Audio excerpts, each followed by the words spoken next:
Yes, here we are yet again.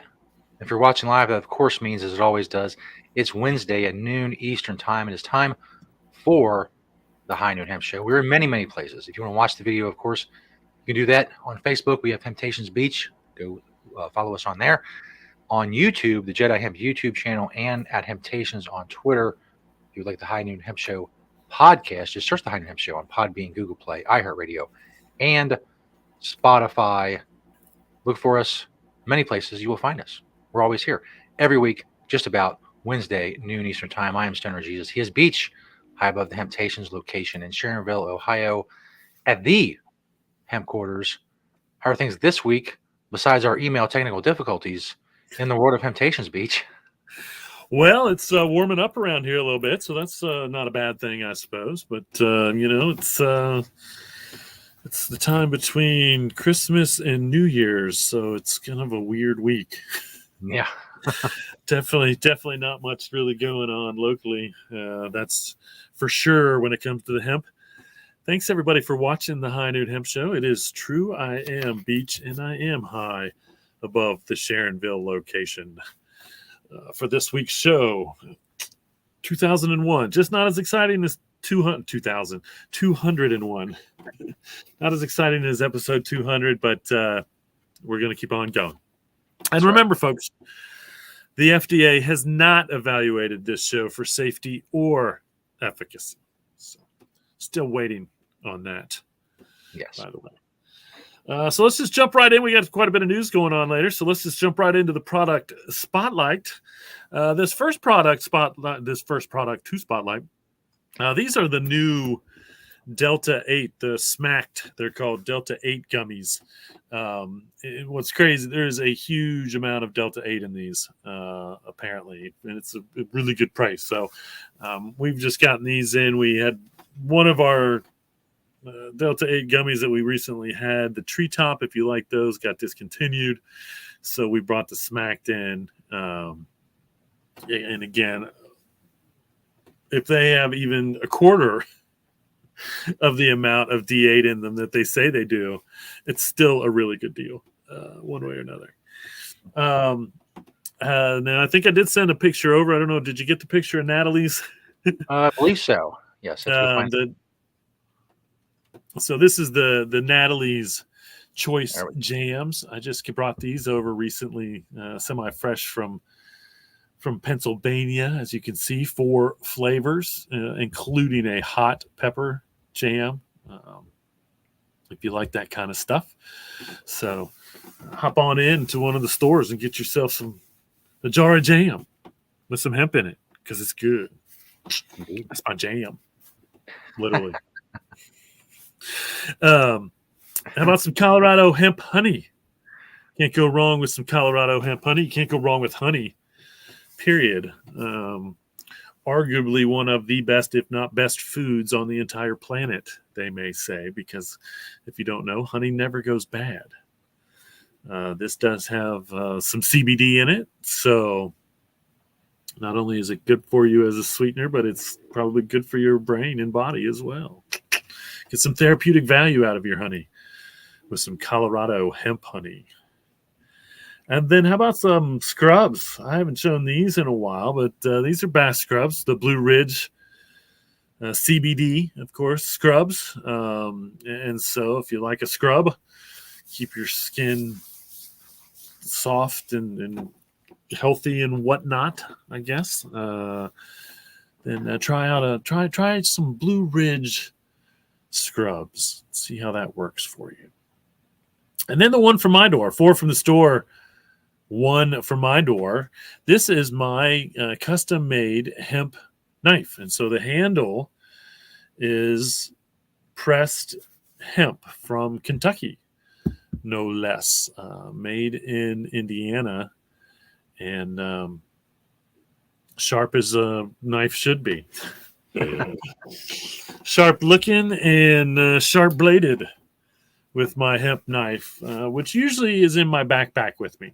I do have a neck hanging sheath for it, so I can wear it on me at all times if I really want to. But usually I carry that in my backpack and whatnot.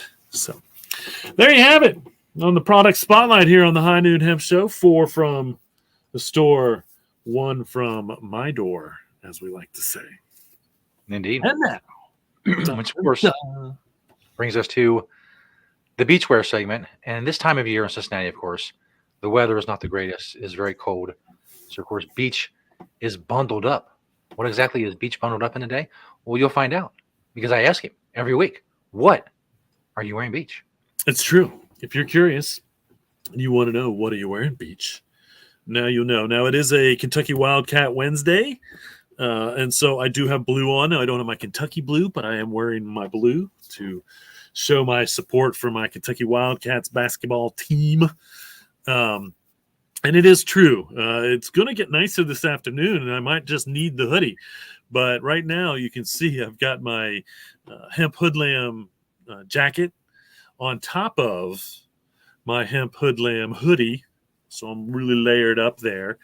And then underneath that, as you can see, on top there, I also have my Evo hemp hat. And then I'm wearing a head case, classic head case t-shirt with the leaf on it. That's probably at least 20 years old, at least at this point. My jeans now, I don't know that I've worn my jeans because I'm not sure that I've ever been skinny enough to fit in these, but these are my Naked and Famous designer jeans. I guess you'd call them skinny jeans, skinny leg, because they are definitely skinny leg, which I have normally. But I feel like somehow I actually lost some weight this winter.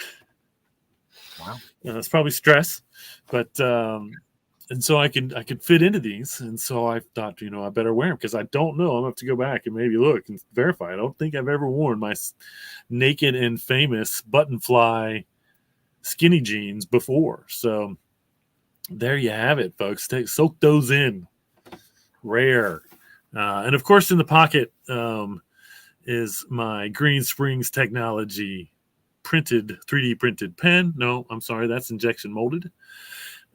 Underneath it all, you got a pair of Hemptopia briefs and some Kind hemp socks with a pair of Adidas Sambas. Probably still sort of wore my boots because the snow is melting, but I got anxious for the nice weather, so I didn't wear my boots. I'm going to have to wear my boots on soon enough. They'll get on the What Are You Wearing Beach segment of the show. So there you have it on a Kentucky Wildcat Wednesday, where it's supposed to be. It was like really cold this morning, but almost going to get to 50, they say, this afternoon. So we'll see. We'll see how that goes one way or another. All right. Well, let's get on to some news. It's kind of been an interesting week, one way or another. So I have Kindle Unlimited, which gives me free magazines. And Consumer Reports' latest reports was the headline supplements on the front. So I thought, supplements. Let's see how far they go. Well, I am proud to announce that Consumer Reports did us justice. I should say CBD justice, because it made 2 categories, actually. So it made the sleep aid category, as you can see here. I'm pretty sure I got to get close. Yeah, the boosting the mood. Yep. Boosting the mood, and made that again, that and it looks into, I believe it's it's anti-anxiety and principles there, and then also made it onto the was that the better sleep? Yeah, getting better sleep. Better sleep segment or section, I should say, of supplements. And of course, it was the first supplement they talked about in both sections, which I thought, was also very interesting. And then the next shot they actually gave you, and I thought this was kind of interesting, this whole bottom green section. And this was kind of a 2-page layout, actually, because on the left page, it was like how to buy CBD safely. And then this was the little article that they wrote about how to buy CBD safely. Which my advice there is buy reputable brand. Make sure that it's not some fly-by-night company. If it is endorsed by an actor or actress or sports person, make sure that they actually did that. More to come on that in the news, actually, of another one that was hit this week or in the last month or so. But good job, Consumer Reports, honestly. CBD should be talked about in these issues, and they are talking about it. And so, that's quite impressive that they would step out there for their readers. But it's best for their readers because their readers want to know. Everybody still wants to know more. We're still doing a lot of. I think that the mass educating on CBD has really kind of been done, but I think that the mass support and whatnot really is still kind of iffy. And so I would almost guess, though, that it wouldn't surprise me, and I haven't done any research if every major magazine or news reporting agency has not written an article or talked about CBD in the last year or two. I would find that very hard to believe. So good job, Consumer Report. It needs to be reported on because consumers are using it like crazy. It's still true. This is kind of interesting.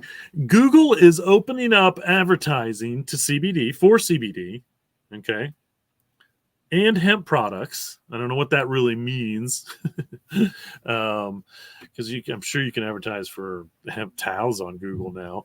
I'm positive of that, actually.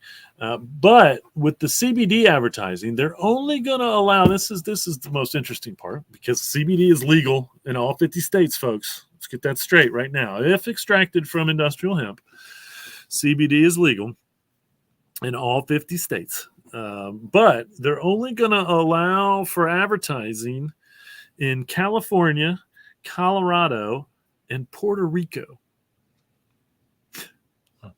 Which I don't, how did Puerto Rico make the cut? And Kentucky didn't.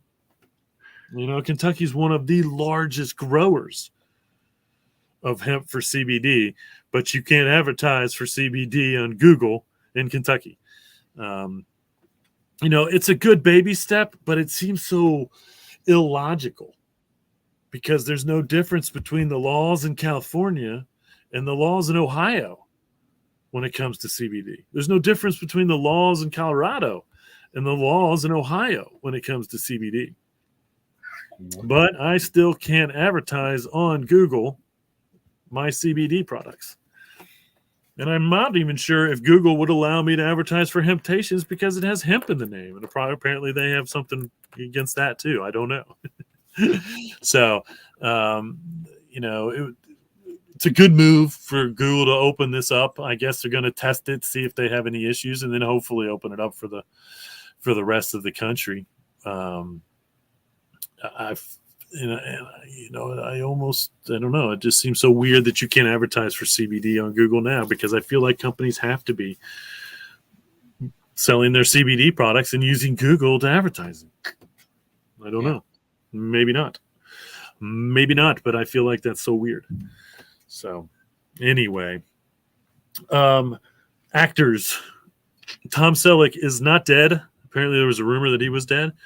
And he is not endorsing CBD either, because apparently he was one of the latest ones to be hit with the CBD scam. And it's interesting because apparently they use the article about Tom Selleck being dead to put in a link, supposedly with him promoting their gummies, and then that link takes you to the scam. And again, it's just such a weird scam to keep going on, but apparently that's how they do it. And I have seen that before because that's normally how it is when they use it. Because I finally did see one of these scam articles, It's like an article about the actor or the sports person using CBD, and then there's links in the article to buy CBD gummies. And again, this is a huge scam that's been going on for a while. So once again, if you come across something like that, do not trust it to sell you what they say they're going to sell you, because it has been proven to be a scam all around. All around. Article titled "New Year Forecast: 7 Trending Architectural Materials to Watch in 2023." Number 1 was hempcrete. Doesn't surprise me at all. I think I do have a pic of, now this was built in 2020 in the Czech Republic, and is the first hemp house to have been built in the Czech Republic. Probably in modern times. They may have been building hemp houses in Czech Republic thousands of years ago. It's hard to say. But in modern times, we'll say this is the first hemp house to have been built in the Czech Republic. And again, there's no surprise to me that hempcrete was number 1 on the trending architectural materials, because it has been trending for a while now. It is, again, one of the most popular uses, or people wanting knowledge about, of all the hemp stuff. CBD is out there, obviously. People want the knowledge. But it was one of the first things I noticed when hemp became legal in the United States. And I started doing I was still doing basically my same speech. And I'd always talked about hempcrete in my speeches before. But it seemed like, in the last 5 years or so, more and more people, when I got to my question and answer part, were fascinated by hempcrete.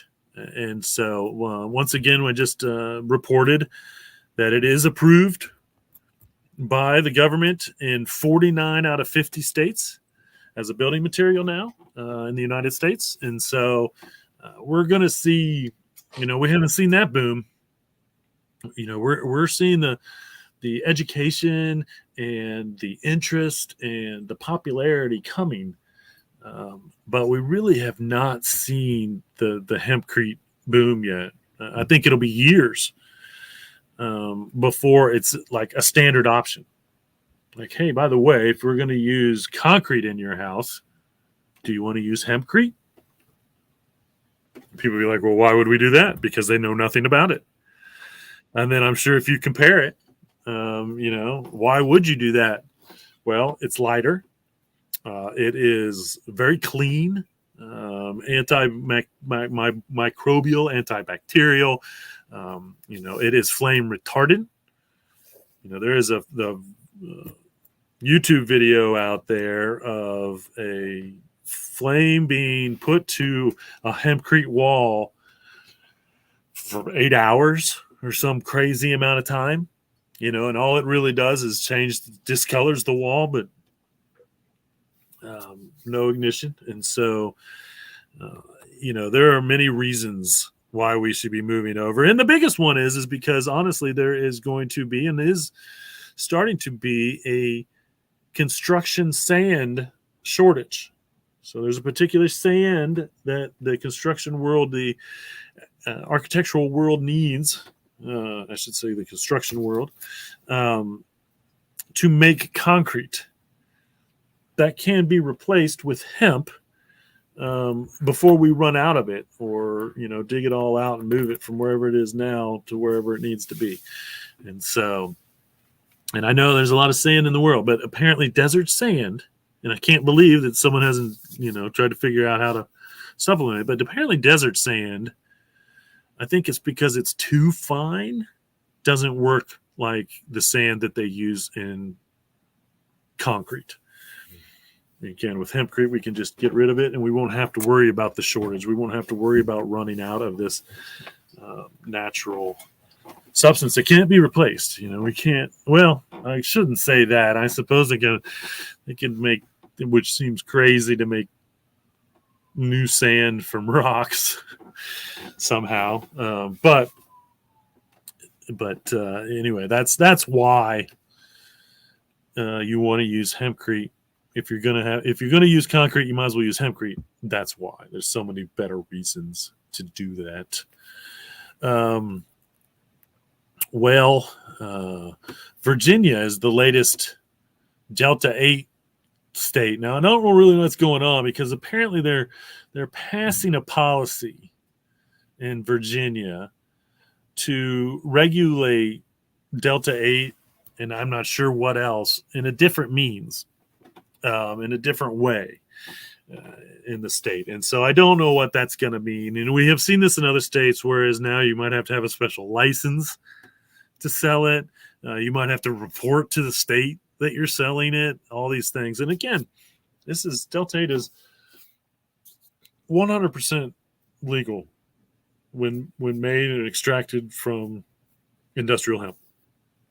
But its popularity, which is just hysterical, its popularity is drawing attention to it, and certain states are deciding to write their own legislation or laws when it comes to regulating specifically Delta 8. And of course now we have Delta 9 legal, Delta 10, HHC, THCO, THCP. All of these are hitting the legal industrial hemp market.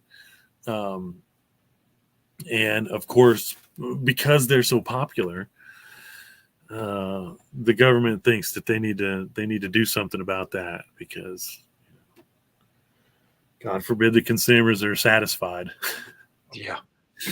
And somehow they're going to, because it's cannabis, period. Again, they want to treat it. They're going to want to treat it that it's different and not legal, or should be regulated differently. And again, it really shouldn't.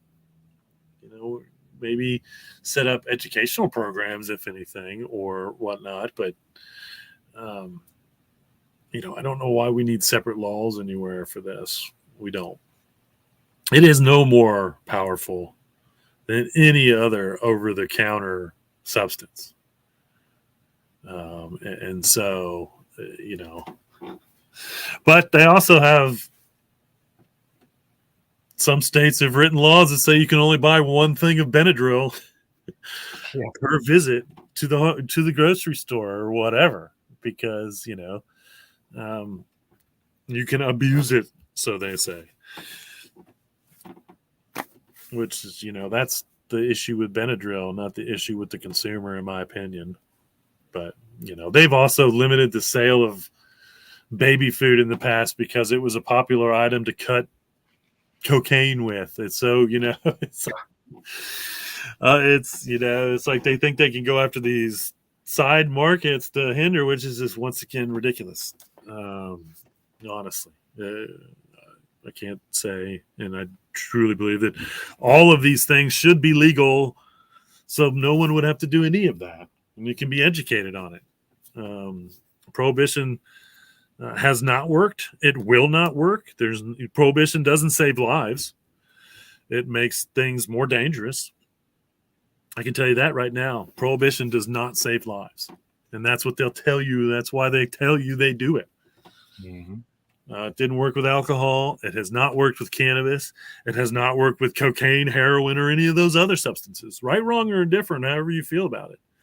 The fact of the matter is jail has never cured an addict. Okay, jail has never cured an addict. Okay, and prohibition has never saved a life.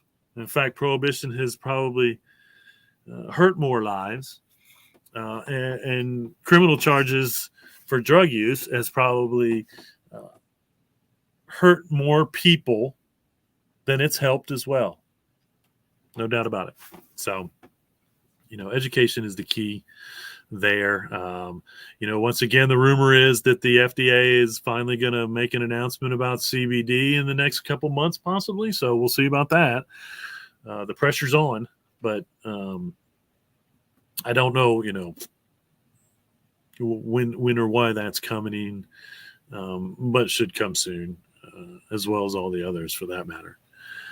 This is an interesting announcement from the DEA, and I don't know why they're even talking about this, but this is kind of interesting. But supposedly the DEA announced that CBD, this is hilarious, CBD with less than 0.1% THC is now considered a Schedule 5 drug as long as it's approved by the FDA. CBD is legal for over-the-counter use with 0.3%. So I don't understand why the DEA is saying this. And isn't this an FDA? I don't know. I feel like there's got to be more stuff going on between the masses as to what this even really means. What does this even really mean? And so I didn't even know about Schedule 5. I thought it only went to Schedule 4. So I don't know if this is like a scam. I don't know. Maybe I should have read this article more, because now that I think about it, I only thought there was it. I only thought it went up to Schedule 4. I didn't even know there was a Schedule 5. Now I'm going to have to look into that to see if that's even true. Okay. But the DEA has nothing to do with, if the FDA says a drug is legal, why is it? I mean, that's just what it is. The DEA doesn't have to announce anything. It didn't announce when the CBD inhaler that the FDA approved for children's seizures. I don't think the DEA would announce like, "Hey, this is legal." Again, it's not up to them. It has nothing to do with them at that point. It's out of their hands once the FDA approves it. Only if it's illegal does the DEA have something to do with it. It can, and I don't even know how the DEA, what this announcement even means, because it's like half true. I mean, CBD with less than 0.3% THC is legal anywhere and everywhere without FDA approval. Not scheduled anything. In fact, that was the one thing that the 2018 Farm Bill did, was took hemp, CBD, anything made from hemp, period, off the controlled substance list. No reason to be scheduled anywhere. So, I don't know. It's like the DEA feels like they still need to be in this CBD industrial hemp world. Yeah.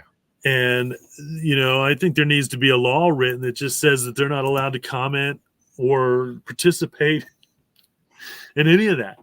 Huh.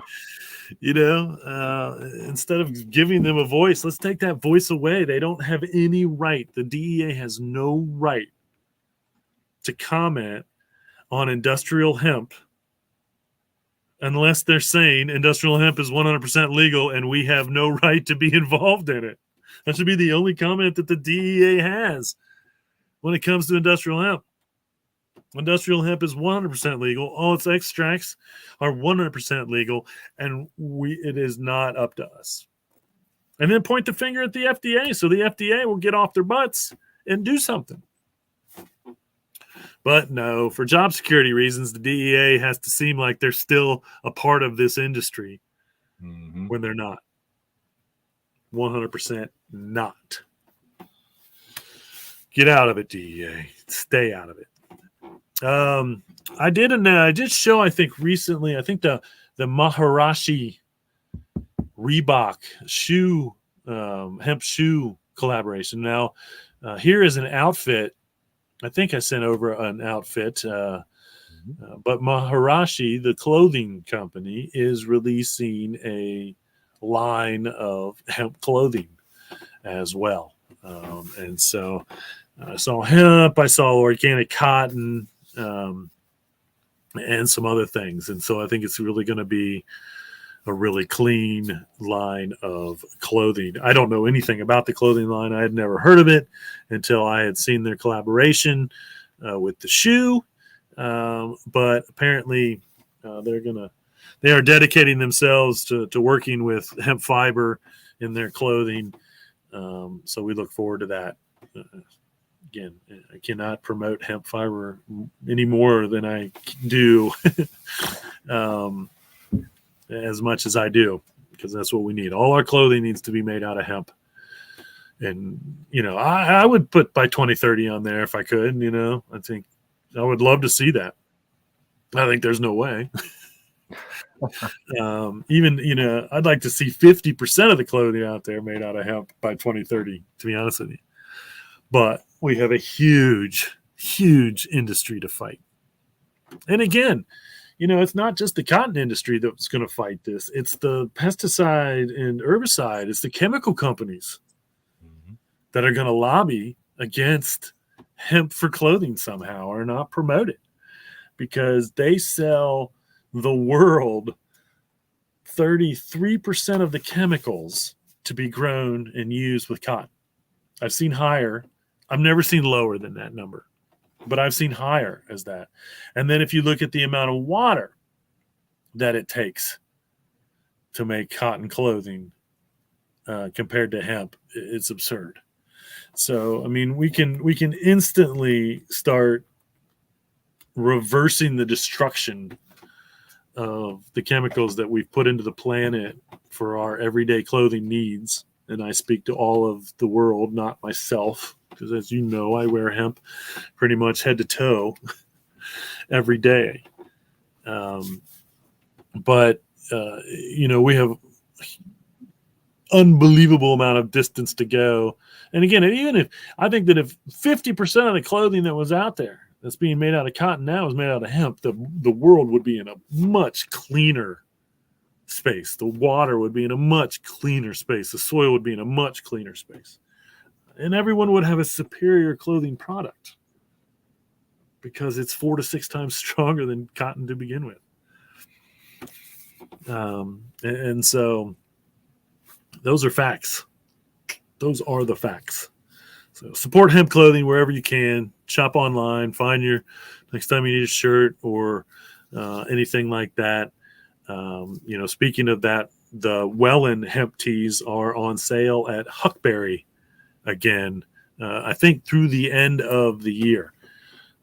So if you want to pick yourself up a hemp tee on sale, try Welland.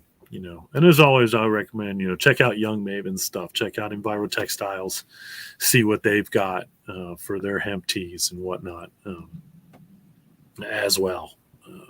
Those are the companies that have been around the longest. Enviro Textile with their own line of Ono, O-N-N-O tees, and Young Maven, which he has different lines of and different weaves and different ways of the hemp stuff themselves, one way or another. Restaurant Wild, that's the name of the restaurant. Wild is wild. They are adding CBD and industrial hemp THC to their menu. And so good for them. We're seeing a lot more of this as well, somewhat on a limited basis. But, and again, what's interesting is they don't really talk about hemp. Like, they're not adding hemp seed to a salad or a steak topper or anything like that. It's actually CBD and THC. I would love to see more restaurants adding hemp items to their menu. We were at we were in Florida almost a year ago. And, I showed this on the show, but right there on their menu, this main beachside restaurant that was packed, from sun up to sundown, from open to close, basically. But they actually had locally made hemp chips as an item on their menu. And so I thought that was great, and there's zero reason why people shouldn't be incorporating it. It's super healthy. It's only doing the consumer. Uh, uh, you're adding health benefits to any dish that you make, and so um, it should be on every menu, especially anything that's promoting themselves as high protein or large amounts of protein. So good for Restaurant Wild in Houston. If you live in the Houston area, check them out. Get yourself some CBD and THC legal. Again, this is industrial hemp THC. So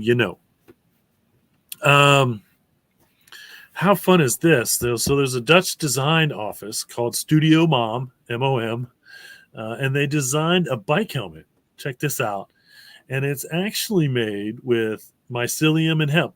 Now, I'm not positive. It looks semi-familiar to me, and I don't know if this was them or somebody else, but they're using hemp fibers for the straps and the inside part of the helmet, and then mycelium, which is we're going to see mycelium as a product. And again, it's made from mushrooms, is my understanding. It is something that's some part of fungus. But we're seeing more and more things as a substitute for composite. Just like hemp composite can substitute for hemp plastic, I think we can see mycelium taking the place of some of the plastics and whatnot out there as well. And so it's really neat to see that they can, and I don't know, obviously, hopefully they've tested the safety of this, and it just doesn't crack open the first time you hit your noggin on it, because if it does, a good job of keeping you safe, then once again, this is so much of a better product to have in the world than a plastic helmet. And so,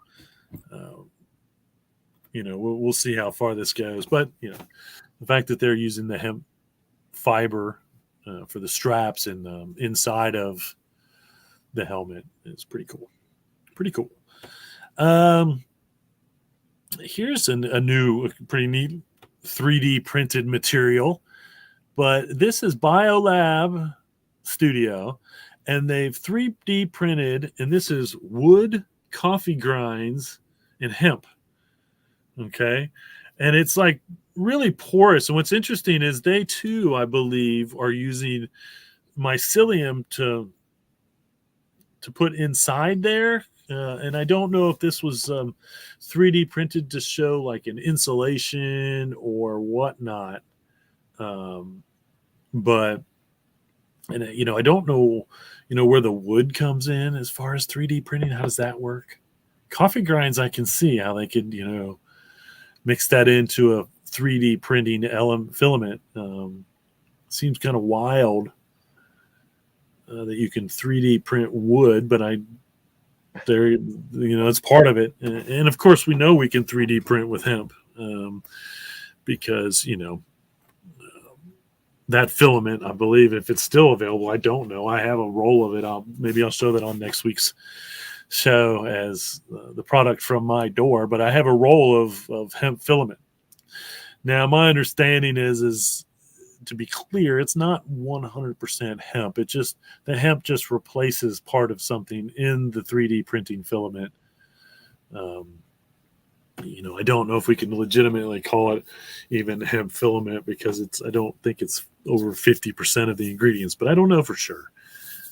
But anything that we can take out that maybe isn't natural or synthetic and put in the hemp, which is natural, that's been the goal. Still the goal. It's what we promote here on the High Noon Hemp Show, and what we've been promoting at Hemptations for the last 27 years or so. So it's pretty cool to see that. Let's see here. Okay, so the Minerva, I think that's how it's pronounced, Art Academy, and the Innovation Hub East Groningen, this is over in Europe, are exploring the potential of potato starch and magnesium oxychloride as natural binders to combine hemp fibers. And so I don't. They almost sewed like a puck size thing. I'm not really sure what they're going for, what they're trying to do here. In all honesty, other than make a fiberglass type of material out of hemp using potato starch and magnesium oxychloride. What they're, how they're trying to bind in what form that hemp, but it looked a little bit more solid. And so, once again, I think they're working on a new hemp composite that can be used in substitute of petrochemically based plastic, but again, made out of all more natural binders. And so that's pretty cool. Again, we're so on the bottom of the list of the potential of things that we can make out of industrial hemp, or are making, I should say. And so, it's good to see.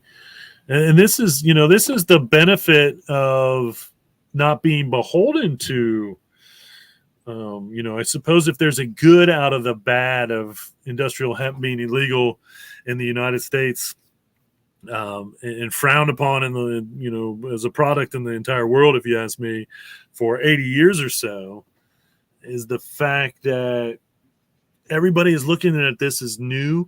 So there's so many new ideas. More natural, looking at it more natural, because everybody looks at hemp as natural anyway. So like, well, if we're going to use hemp, then we should probably try to make it more natural. Whereas, I believe we just substitute it wherever we can. It doesn't have to be natural. You don't have to claim natural. You don't have, just use it so that it's being used, and whatever you were using isn't anymore. And the planet's in a better place, because that's how it's going to work, one way or another. So, we're going to see so many new materials, not just fiber materials, but composite materials, and so many new things, when it comes to industrial hemp, because of the potential of what it can do. And so it's good to see that, there are people out there, forward thinkers, that are wanting to use hemp, but also saying, let's try to make it as earth friendly as possible, because that makes sense. That makes sense. I like the idea of that as much as I like the idea of any companies putting hemp in their stuff, and they don't even have to talk about it. I don't care if they announce it. I don't care if there's a hemp leaf on their product line. None of that matters. It's just putting it where it should be, so the consumers can get the benefit and the planet can get the benefit. Well, that's just what it is and what it should be. That's how we've been seeing it, and that's the truth. I didn't know that this existed, but there is a Federation of International Hemp, and the Federation of International Hemp Organization they have appointed their first director general. So I don't know what that really means either. The only name that I noticed that I recognized on there was Joe Hickey, who is a Kentucky hemp farmer and also part of, or president of, I don't know if he's president of the Kentucky Hemp Associations or is from the Kentucky Hemp Association, but he is on the board of Federation of International Hemp Organizations. So that's pretty cool. I met Joe 2014 when we were touring. We toured one of his fields, was one of the first federally recognized hemp fields right outside of Lexington. My pictures of me in the hemp, the ones I usually use, of me in the hemp field back in that day, are in Joe's field. So I'm glad that he's a voice, because he's a farmer, an old school farmer, and so and again, been a cannabis positive for, again, he's been promoting, I think, the idea of growing hemp in Kentucky for a very long time, until he finally got a chance. So Texas A&M is the most recent school to receive a grant to develop new hemp varieties. So they're working on breeding industrial hemp, and they're going to come up with.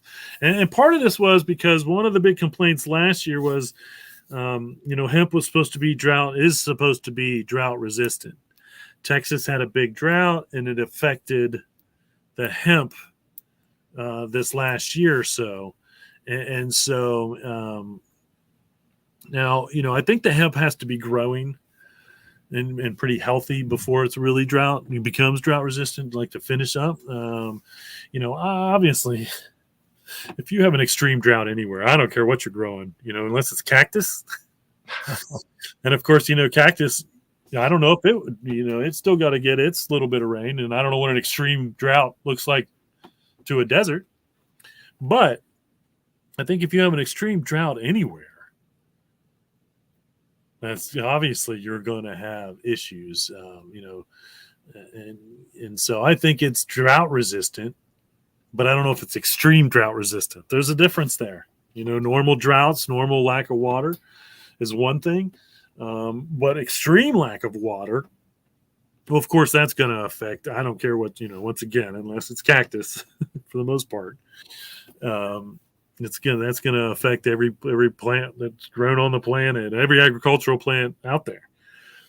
And so, but it is interesting that they are, going to see what they can do to make it even more drought resistant, I assume, or to see what kind of breeding and focus they're going for there. But I do know that was one thing they were going to work on, is making hemp even more drought resistant than it is, needing even less water than it normally does. And so we'll see. Wasn't a whole lot of money, but really shouldn't take a whole lot. Do some breeding, some testing, see how things are affected one way or another. Favorite foods that lower cholesterol. The article says, instead of flax, use hemp seed. And then it was also in an article about best ingredients to elevate your salad. And then in there, they said that it adds a decent amount of protein to your greens, and also pairs well, like with a Caesar salad dressing, or really any salad. I don't care what kind of dressing. You just take some whole hemp seeds and sprinkle it over the top of it. You really don't get the flavor. You'll get the nutritional value, and it's kind of, once again, a little bit of a filler there to get that nutritional value. Whole hemp seeds, to me, they have a very slightly nutty flavor. They don't really have a real flavor, in my opinion, but it's slightly nutty, if anything, one way or another. Yeah, excuse me. Dang, we're yawning on the show. None of this stuff is boring to me, by the way. I just have a lack of oxygen. My corner's getting cold again because I've turned my heat off, and on my wall it's against the back wall, which gets cold in my office. So, all right, I'm going to throw this chocolate chip cookie recipe up on the screen here for a minute, so you can do a screenshot if you want to. And what's really funny is it was a recipe for hemp chocolate chip cookies, but they have the cookie ingredients up top, and then optional is the chocolate chips. So really, you have the option of just making yourself a hemp cookie. But if you want to throw the chocolate chips in there, you can. So, I've been trying more and more to get some recipes out there, get you involved. And I'm sure this is just the whole hemp seed, which you can buy at any grocery store anywhere. Just about has whole hemp seed on their shelves somewhere in the store. And, we want to start, it's going to be interesting. We're going to be making our own bread at home. And so we're going to start checking into whether we can use a hemp flower, or at the very least just put whole hemp seed in it, so it's the seed is baked into the bread. It's going to be kind of interesting to see what we come up with there now that we have a bread maker. So it takes a lot of the labor out, because bread. The only thing bad about making bread is it's so labor intensive, honestly, with the kneading and the whatnot. The machine does it so well, and I did find online a recipe for hemp bread for a bread maker, and so I'll be looking into that, and we'll be trying some of that hopefully soon as well. Well, not a whole lot of events going on in the world. If you want to go to NOCO, it's at the 329 through 331, March 29th through the 31st, out at the Broadmoor Resort in Colorado Springs. But other than that, there's not really too much going on. It's a slow time of year for expos and all that. Nobody's trying to get people to go to an expo right now or to go to a hemp product show. So probably we'll start seeing some more stuff announced in the as January goes on and whatnot as far as hemp events. I don't think I have a hemp question this week, but my beach thoughts were, as always, pretty much in the show. I don't have a beach thought for you as well. So with that, remember, reduce, reuse, recycle. Make everything else out of hemp. Having temptations. See y'all next week. Peace. In the new year.